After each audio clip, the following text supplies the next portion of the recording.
I don't ever want anybody to think that I think that I'm better than anybody else, because I don't think like that. I don't think like that. She buried her husband in 2014 after 31 years of marriage. But what came next was worse than the grief. His own children turned against her. They fought over the estate. They questioned the money. And then the internet exploded with accusations that she had taken $2.3 million from her own church. Shirley Caesar had spent decades preaching honesty. Now she was defending herself against the loudest voices she had ever faced.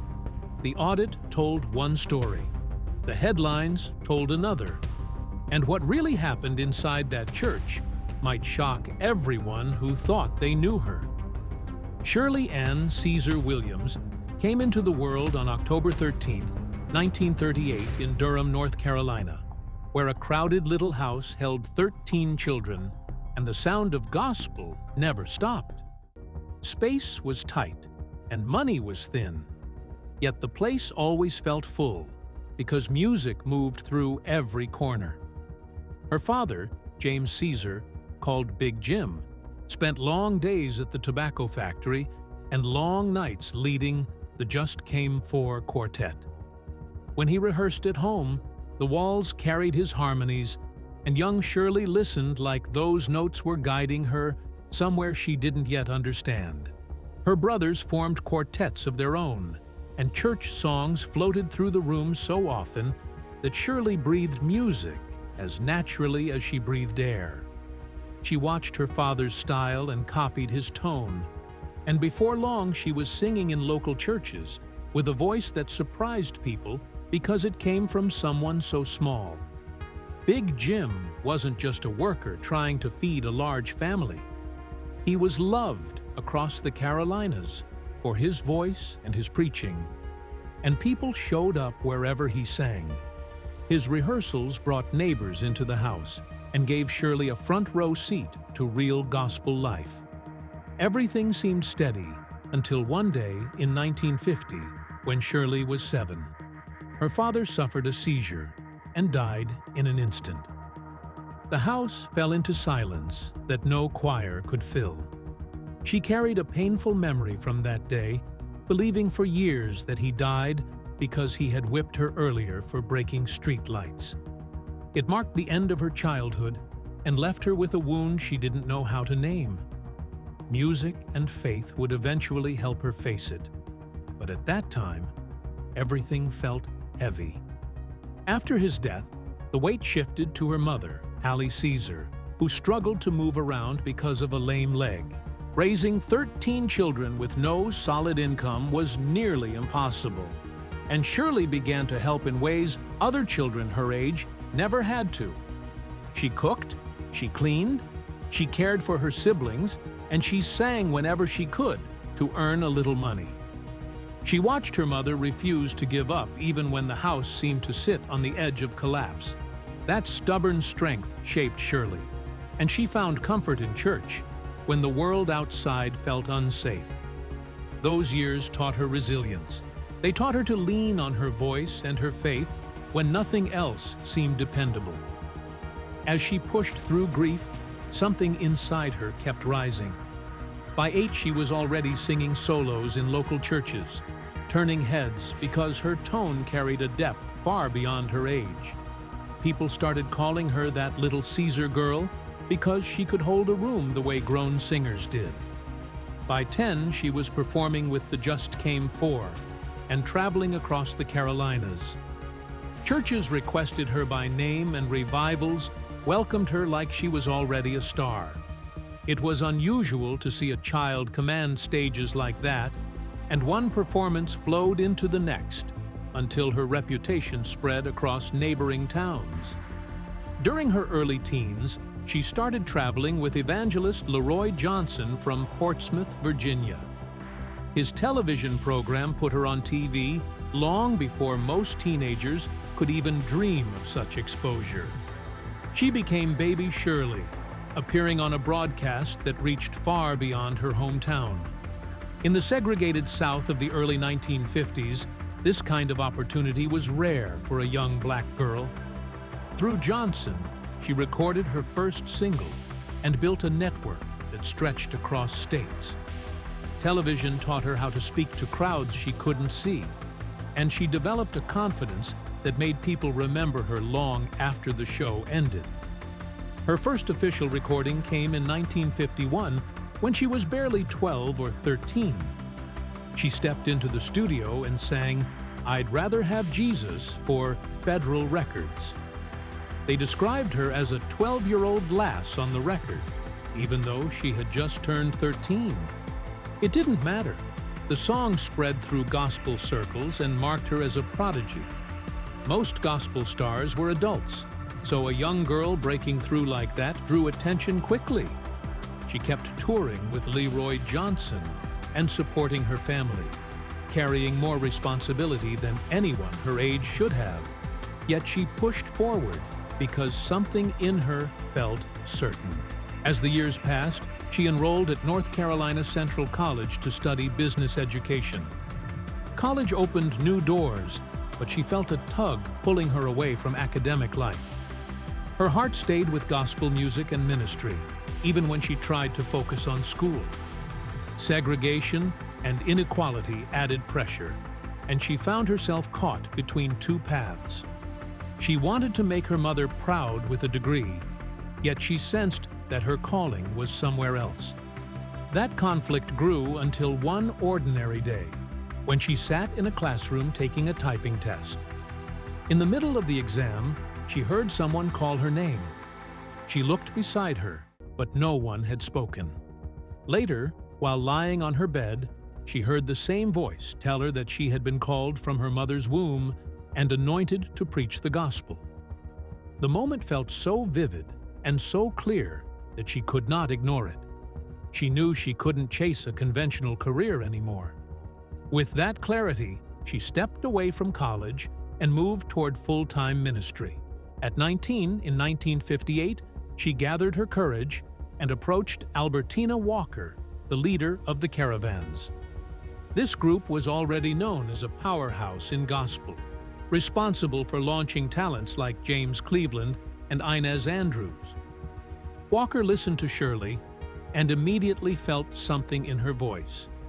She invited her to join the group, and Shirley accepted without hesitation. She had been singing since childhood, but this was the first time she stood beside legends. Joining the Caravans marked the beginning of a new chapter that blended her youthful fire with the group's established history. Once she stepped onto the stage with them, her style became impossible to miss. The Caravans were known for strong harmonies, but Shirley brought a different kind of energy.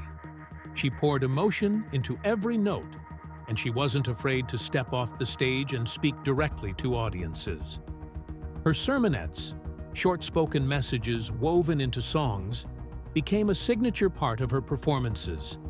In songs like "Hallelujah, It's Done," she delivered a sermonette that fans still talk about. Some members needed time to adjust to her unconventional approach, but her presence soon proved to be too powerful to ignore. Crowds responded to her with excitement and connection, and her fan base grew. During her years with the Caravans, she performed several key songs that lifted her reputation even higher.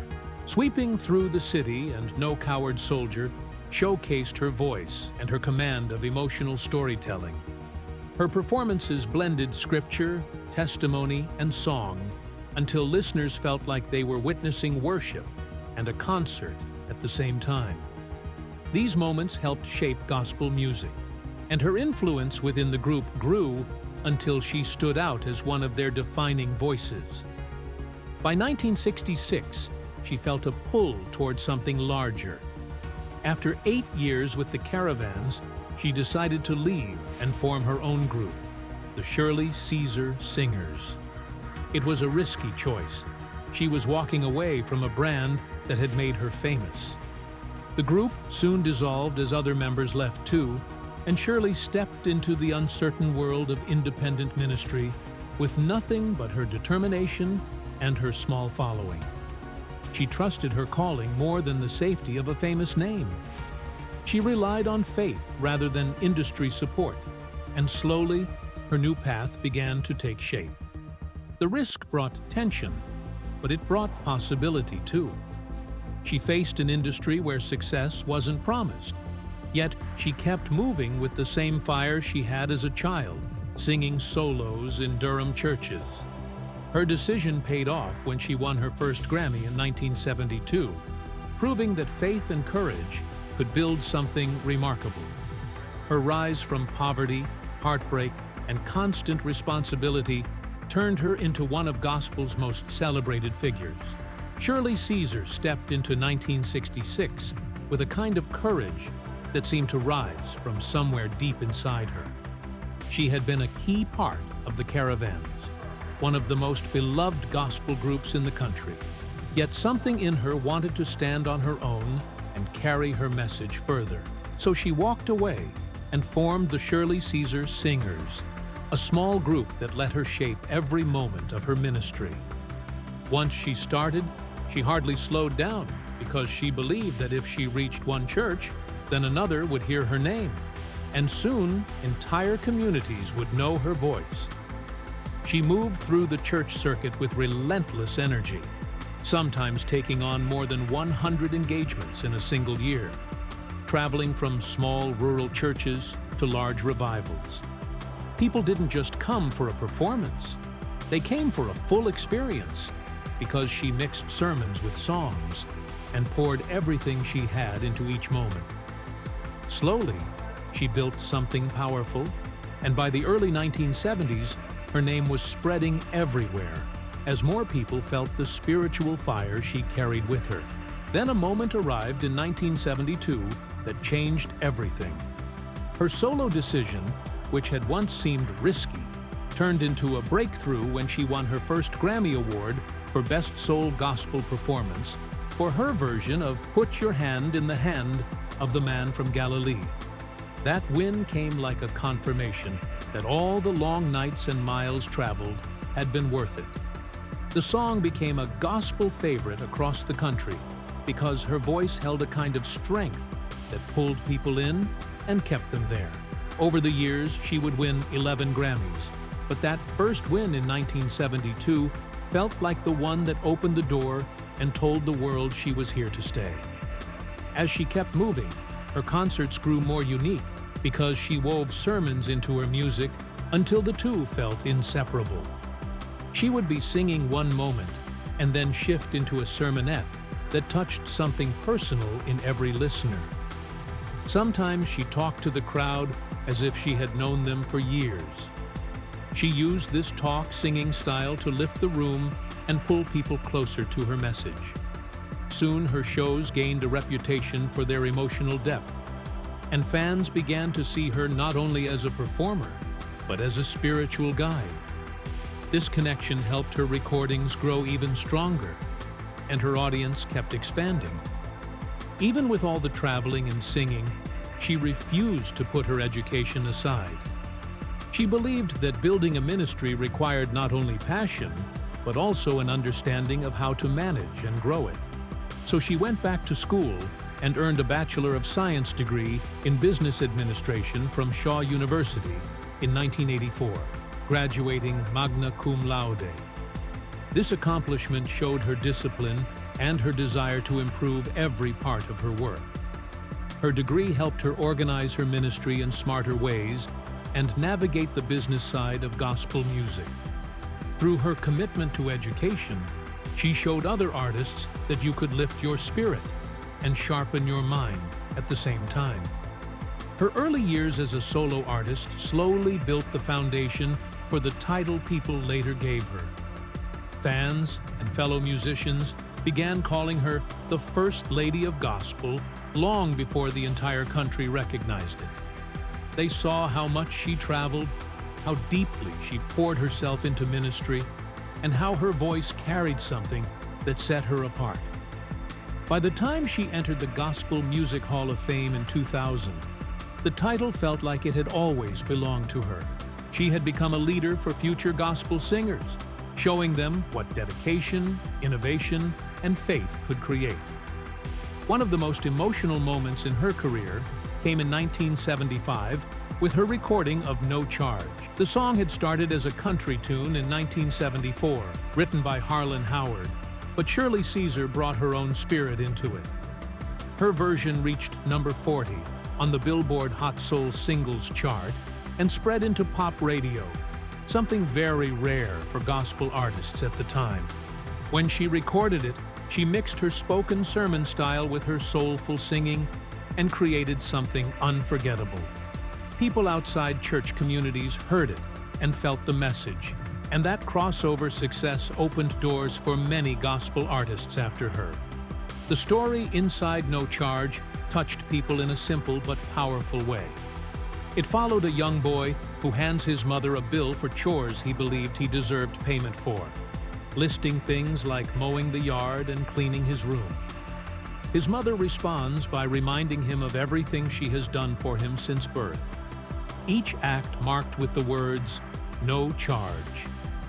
When the boy tears up his bill and writes that his love for her also comes at no charge, listeners felt something rise in them.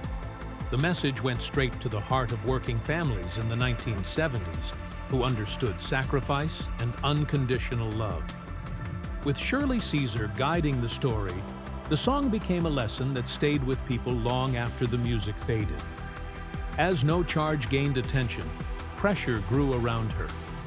Record labels and some fans wanted her to create more songs that could reach secular audiences, but she held tightly to her gospel roots. She believed her purpose was to deliver Christian messages, even if that meant turning away from bigger commercial opportunities. That tension shaped many decisions she made in the years that followed. She found ways to reach wide audiences while still keeping her music grounded in faith. Because of that, she earned respect from people both inside and outside the gospel world. In 1980, she reached another milestone with her album Rejoice, which won her first Dove Award. This moment helped her expand her national presence and proved once again that her message was connecting with thousands. Across the years, she won multiple Dove Awards and 13 Stellar Awards, along with several Grammys for albums like Stand Still, Sailin', Celebration, and He's Working It Out for You. These achievements showed that she wasn't just a church favorite anymore. She had become a national gospel star whose voice carried across generations. Along with her music, she stepped fully into ministry. Though she had begun preaching in 1961, her official pastoral journey at Mount Calvary Word of Faith Church in Raleigh, North Carolina, began after she married Bishop Harold Ivory Williams in 1983. She was ordained in 1990 and became a pastor who managed to balance church leadership with a global music career. Her sermons blended scripture and everyday struggles, helping thousands connect with her messages in real ways. In 2022, she preached and performed for more than 3,000 people at the Duke Energy Center for the Performing Arts in Raleigh, proving that she still carried the same fire she had decades earlier. Her church became a center for community and spiritual growth, and she dreamed of expanding it into a place that included affordable housing and a performing arts center. Her leadership turned the church into a landmark for inspiration in North Carolina. Her outreach stretched far beyond the pulpit. For over 38 years, her outreach ministries provided food, clothing, and emergency help to families in need. Every year, her church hosted a Christmas giveaway where hundreds of families received food, clothes, and toys. In 2024, more than 1,000 people attended, and she personally oversaw the event. Through regular food programs and clothing drives, especially during crises like the pandemic, she kept her community supported and connected. She funded much of the work through donations and her own resources because she believed that serving people was a sacred duty. She once said she could not sweeten the Atlantic Ocean, but she could take a pitcher out and sweeten that, a reminder that even small acts could change someone's life. Her dedication to helping others eventually led her into public service. In 1987, she ran for an open seat on the Durham City Council despite warnings that politics might hurt her career. She won support from local groups and was elected, serving 4 years focused on affordable housing, jobs, and support for seniors. She pushed for more industry in Durham and created programs for the poor and elderly. Her campaign carried the same honesty and energy that filled her ministry, and she became known as one of the few gospel artists to serve in elected office. Her goal was simple and clear. She said she wanted to focus on the needy and not the greedy, a principle she carried into every decision she made. Her influence grew so wide that she found herself performing at the White House for every president since Jimmy Carter. One moment that stood out came in 2015 when she performed for President Barack and Michelle Obama during an event honoring gospel music's impact on American culture. President Obama praised her as a quintessential sound of America. She performed no charge and later sang "Take Your Knee Off My Neck," showing her willingness to speak on social justice issues. She also earned a star on the Hollywood Walk of Fame and Honors from the National Endowment for the Arts. Each appearance carried her message forward and reminded the country of her influence. All these years built a long list of honors: 11 Grammy Awards, 15 Dove Awards, 14 Stellar Awards, the National Heritage Fellowship, induction into the Gospel Music Hall of Fame in 1989, and the North Carolina Music Hall of Fame in 2004. 2 honorary doctorates from Shaw University and Southeastern University. The recognition came from everywhere because her impact touched more than music. She became a symbol of faith, dedication, and community service. Shirley Caesar's world shifted in a single moment on July 4, 2014. The day carried her back into a quiet she had never known before, because that was when she lost her husband, Bishop Harold Ivory Williams. They had shared 31 years together, and he had led the Mount Calvary Holy Churches of America for 37 of them. Their journey began on June 27, 1983, when they married and later stood side by side as co-pastors at Mount Calvary Word of Faith Church in Raleigh. Thousands came to honor him during the 2-day funeral, yet all that noise could not touch the silence she felt when she went home without him. She kept leading the church because she believed that was the only way to keep moving.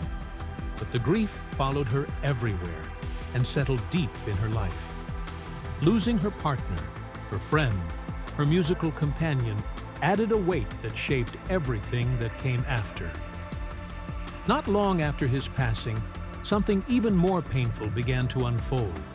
His children, Harold Jr. and Hope, challenged her over the estate. The warmth she had shown them for years made the conflict cut even deeper. People whispered about inheritances and who deserved what. The battle grew larger than anyone expected, touching church buildings, real estate, and even the transfer of assets to private companies. For Shirley, it felt heartbreaking because she had treated them as her own. Yet now the grief of losing a husband was followed by the shock of losing the closeness she once had with the children she helped raise. While she was still trying to steady herself, rumors burst online in 2018 claiming she had taken $2.3 million in church funds. Those stories came from leaked documents that were never what they seemed. The accusations spread fast, reaching people who barely knew her. They pushed doubt into places where trust had lived for decades. But the independent audit told a different story. Ernst & Young found that 98% of every donation went exactly where it was meant to go.